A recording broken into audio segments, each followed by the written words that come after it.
Baik, kita akan lanjutkan pembahasan berikutnya ya. Kita bahas nomor 8.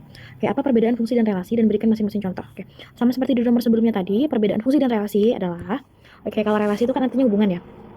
Relasi itu artinya adalah hubungan, betul. Nah, bahwa setiap fungsi itu juga dikatakan relasi gitu. Nah, apa kalau fungsi? Fungsi itu ya sama yang kayak Ibu jelasin di nomor sebelumnya tadi. Oh, daerah kodomainnya itu harus punya pasangan gitu. Harus punya pasangan dan juga daerah kodomainnya tidak boleh tidak boleh bercabang. Kan bercabang. Kayak kita langsung ke contohnya ya. Oke, misalnya di sini Bu mempunyai himpunan A, misalnya himpunan A-nya adalah A, B. Himpunan B-nya adalah 1, 2, 3 ini ya. Nah, gitu. Terus sekarang kita coba buat contoh dari diagram panah misalnya. A itu adalah A sama B, untuk yang B 1, 2, 3 ya. Oke. Nah, pokoknya himpunan A ini semuanya kalau misalkan lu mau kesiniin ya. Nah, itu juga boleh. Ini juga disebut sebagai relasi, disebut sebagai juga sebagai fungsi gitu.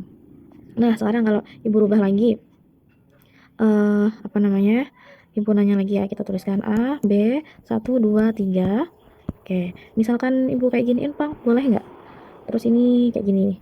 Nah, ini kan namanya bukan fungsi karena apa ini? Ininya ada cabang duanya. Kalau fungsi kan tidak boleh. Tapi apakah ini relasi? Iya, betul. Ini adalah relasi ya. Dia bukan fungsi, tapi dia hanya relasi saja. Sementara untuk contoh yang ini ya, yang penting semuanya di daerah A itu harus berpasangan kayak gitu. Terus ini kenapa Bu kok nggak ada pasangannya? Tidak masalah kan kalau fungsi atau bukannya hanya dilihat di daerah domain atau daerah si A gitu. Oke, lanjut ya. Kita akan bahas lagi di nomor 8, 9 berarti ya. Di nomor 9, nah kita disajikan contohnya nih, berdasarkan relasi-relasi di atas, mana yang merupakan relasi. Relasi yang A relasi tapi bukan fungsi, terus yang B relasi dan fungsi. Oke, perhatiin ya. Oke, coba Ibu akan bahas di sini nih. Oke, coba perhatiin yang A dulu. Yang A, apakah semua yang A dulu ya? Yang A bagian A. Dari gambar yang A ini, apakah semuanya itu domainnya itu terkena ada fungsinya punya tanda panahnya? Ada kan ya? Oke, adakah yang bercabang?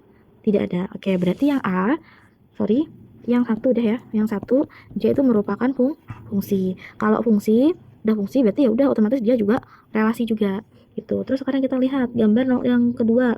Nah, itu di angka 2 yang bagian sini dia tidak terkena tanda panah gitu. Sementara kalau fungsi dia kan semuanya harus punya pasangan, sementara 2 tuh nggak punya pasangan. Nah, berarti yang kedua itu dia hanya disebut sebagai relasi, dia bukan fungsi ya, hanya relasi tok. Kemudian yang gambar ketiga, kita lihat gambar ketiga. Nah, di gambar ketiga semuanya daerah A atau daerah domainnya punya pasangan. Meskipun ini tidak punya pasangan, tidak apa. Kan yang kita lihat di daerah A-nya saja atau daerah domainnya saja. Ya kan, apakah ada semua yang bercabang di daerah A? Tidak ada ya. Berarti di nomor 3 dia juga termasuk fungsi, otomatis dia juga relasi. Ini tadi bukan fungsi ya. Bukan fungsi. Oke, ada satu gambar lagi, gambar keempat. Coba kita lihat. Nah, gambar keempat, kalau kita lihat empatnya dia punya cabang. Kalau fungsi dia tidak boleh punya cabang gitu. Oh, berarti gambar nomor 4 dia hanya relasi, tapi bukan, iya dia bukan fungsi gitu. Nah, itu sudah penjelasannya. Oke, lanjut ke nomor 10 ya. Di nomor 10. Nah, nanti ini kamu di buku juga banyak, silahkan kamu kerjakan sendiri untuk nomor 10. Gue akan bahas nomor 11. Oke, nomor 11 ya. Nah, di nomor 11 kita bahas dulu. Nah, nomor 11 ini cukup mudah ya. Oke, sudah diketahui rumus fungsi atau fx-nya, yaitu negatif 2x plus 5. Terus kamu disuruh menentukan nilai dari f min 2 ya. Kita kerjain satu-satu nih. Berarti kita akan ganti x yang ini menjadi negatif 2 gitu. Coba kita masukkan ya. Rumus awal fungsinya ada di soal. Berarti negatif 2. X-nya kita ganti pakai min 2. Ditambahin, jangan lupa ditambahin 5. Oke, min kali min kan plus. Jadi di sini 4 ditambah 5. Jadi dapatnya adalah 9 gitu. Oke, lanjut. Sekarang kita tentuin f min 1 ya. F min 1. Ingat, rumusnya tadi 2x ya. Berarti min 2. X-nya kita ganti pakai min 1 ditambahin pakai 5. Kita kaliin ini. Min kali min plus 2 kali 1, 2 ditambah 5. Hasilnya adalah 7 gitu. Oke, lanjut lagi. Untuk F berapa lagi? Untuk nilai dari F0. Nah, F0 ini mudah. Nah, tadi kan rumusnya negatif 2x, berarti x-nya kita ganti pakai 0 ditambah 5. Ini apapun dikali 0 hasilnya adalah 0. 0 ditambah 5 adalah 5 gitu. Oke, lanjut lagi. F berapa lagi? F1 ya. F1. F1 berarti x-nya kita ganti pakai 1 ditambah pakai 5 ya. Min kali plus itu min, ingat. Min 2 ditambah 5, punya hutang 2 dibayar 5, angsurnya 3 gitu ya. Nah, untuk F2 nanti kamu coba sendiri gitu ya. Silahkan dicoba sendiri. Oke, lanjut. Kita bahas lagi di nomor 12. Oke. Nomor 12 di sini, berdasarkan soal nomor 9, tentukan himpunan pasangan berurutan, kemudian gambarkan dalam koordinat kartesius. Oke. Oh, berarti ini ya, kita bahas di soal sebelumnya ya. Berarti untuk nomor berapa ini? 12, kita disuruh menentukan himpunan pasangan berurutannya berdasarkan nomor urutan di gitu. Oh, berarti ini kita kerjain aja ya yang F2-nya. Berarti negatif 2 F X-nya kita ganti pakai 0, pakai 2 sorry, ditambah 5 sama dengan berapa, negatif 4 tambah 5, dapatnya adalah 1. Nah, ini ya. Oke, kita lihat ke atas karena kan berurutan ya. Kita lihat dari F berapa? F min 2. Berarti pasangannya adalah ini min 2,9 gitu. Kita tulis lagi di bawah min 2,9 negatif 2,9. Oke, lihat lagi ke atas lagi yang F min 1. Min 1 ya, min 1,7 gitu. Oke, min 1,7. Oke, lagi F0 ya tadi ya, berarti 0,5 tadi kalau nggak salah, 0,5. Oke, lihat lagi ke atas lagi F1 nya 1,3. Oke, kita tuliskan lagi di bawahnya 1,3, yang terakhir tadi 2 ya, 2, berapa tadi, 2,1. Nah, ini adalah himpunan pasangan berurutannya. Kemudian setelah kita menentukan himpunan pasangan berurutannya, kita disuruh untuk menggambarkan ke dalam diagram kartesiusnya. Coba kita akan gambarin secara singkatnya dulu ya. Oke, gambarnya. Nah, berarti yang ada di bawah itu kan ada min 2 ya. Oh, nanti ini kamu coba sendiri lah ya. Nah, ini susah kalau tidak menggunakan buku berpetak nih. Nah, untuk gambarnya silakan kamu coba sendiri gitu. Nah, untuk sekarang bahas lagi di nomor 13. Oke. Nomor 13 langsung. Di nomor 13 ini manakah yang merupakan PGL? Ingat, dan juga alasannya nih kalau dia bukan. Oke. Dia yang pertama dulu ya, putuskan A aja. 2Y ditambah X pangkat 2 dikurang 10 sama dengan 0. Gitu. Ingat ya, PGL itu pangkatnya harus 1. Sementara ini ada pangkat 2. Berarti ini dia bukan PGL. Alasannya apa? Karena ada variabel yang berpangkat 2 gitu. Terus yang B kita lihat 4x 4x kurang ya. 4x kurang 2x dikurang 2 sama dengan 0. Nah, apakah ini PGL? Nah, sebenarnya ini kan dia satu suku ya, bisa kita jumlahkan menjadi, kita kurangin jadi 2x min 2 sama dengan 0. Nah, bentuk yang ini dengan yang ini tuh sama gitu. Tapi kita lihat variabelnya hanya 1, sementara kalau PGL variabelnya harus 2 gitu. Nah, berarti ini juga bukan PGL. Alasannya apa? Karena variabelnya hanya 1, yaitu hanya variabel x gitu. Berarti dia bukan. Oke, sekarang yang C. Yang C itu x kuadrat sama dengan 5y plus 2. Nah, ini ada variabelnya ada 2, tapi apa, variabel x-nya berpangkat 2, sehingga ini juga bukan disebut PGL, alasannya ada yang berpangkat 2.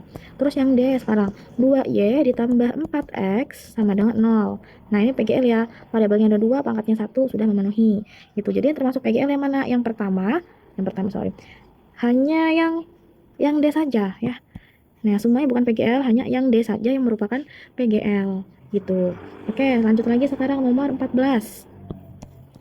Kita bahas nomor 14. Oke, nomor 14 tentukan gradien katanya. Ya, kita mulai dari satu dulu. Nah, yang pertama atau yang A. Yang A itu dia masuknya ke dalam yang eksplisit ya. Oke, yang Y sama dengan itu. Bentar. Yang A itu adalah Y sama dengan 3x plus 6. Itu dia masuk yang eksplisit gitu. Jadi kalau sudah Y-nya berdiri sendirian, ya udah, maka gradiennya atau M-nya itu yang di belakang X, yaitu gradiennya 3. Terus lanjut jawab yang B. Y sama dengan min 2x plus 4. Berarti ada di belakang X juga, ya kan? Karena persamaan ini kan bentuknya sama dengan Y sama dengan MX plus C ya. Kita tuliskan dulu bentuk umumnya.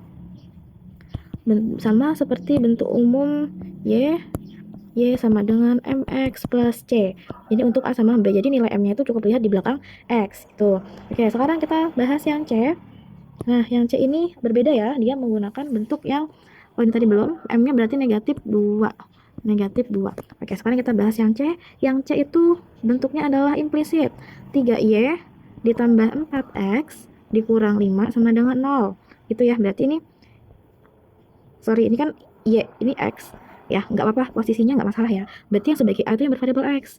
A-nya berapa? A-nya 4. B-nya berarti kita lihat di sini. B-nya sama dengan 3. Dan C-nya adalah 5. Negatif 5, sorry. Negatif 5 gitu. Nah, kita ingat rumus secara implisitnya ya. Yaitu, nih. Untuk mencari M-nya, yaitu negatif A per B. Itu masukkan sekarang negatif A-nya. A-nya kan 4, berarti negatif 4. Terus nilai B-nya berapa? Nilai B-nya 3. Oh, berarti gradiennya adalah negatif 4 per 3 gitu. Paham ya? Oke, sekarang yang D, kita bahas yang D. Nah, yang D ini mirip dengan yang C. 3Y kurang 7X sama dengan 10.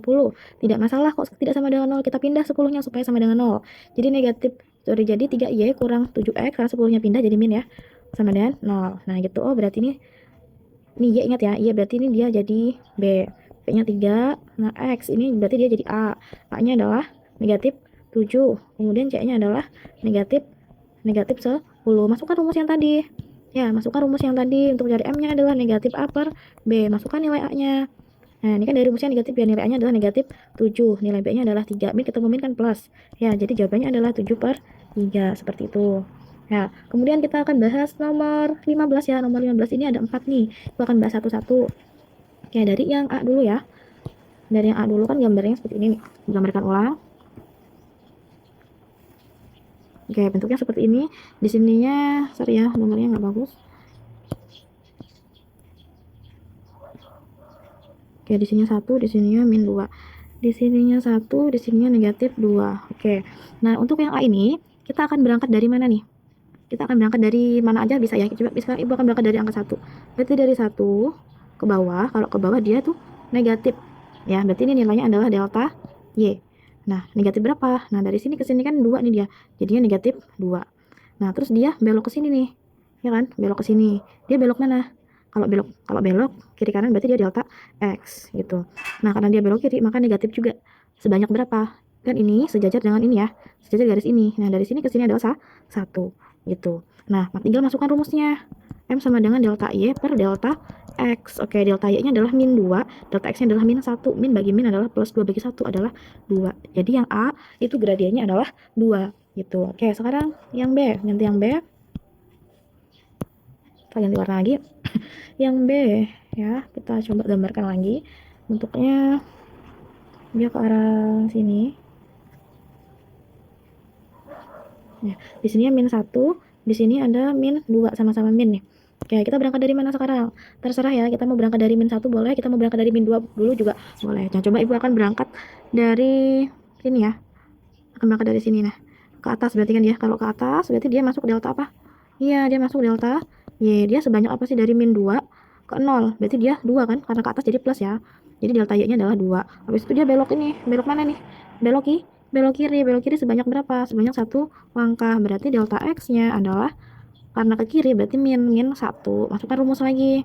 Delta Y per delta X berarti 2 per min 1. 2 bagi 1, 2 bagi min 1 berarti min 2. Nah, itu ya. Nah, nanti untuk yang C sama D-nya kalian coba sendiri. Gitu. Nah, untuk soal selanjutnya kita bahas lagi di part 3. Oke, Assalamualaikum warahmatullahi wabarakatuh.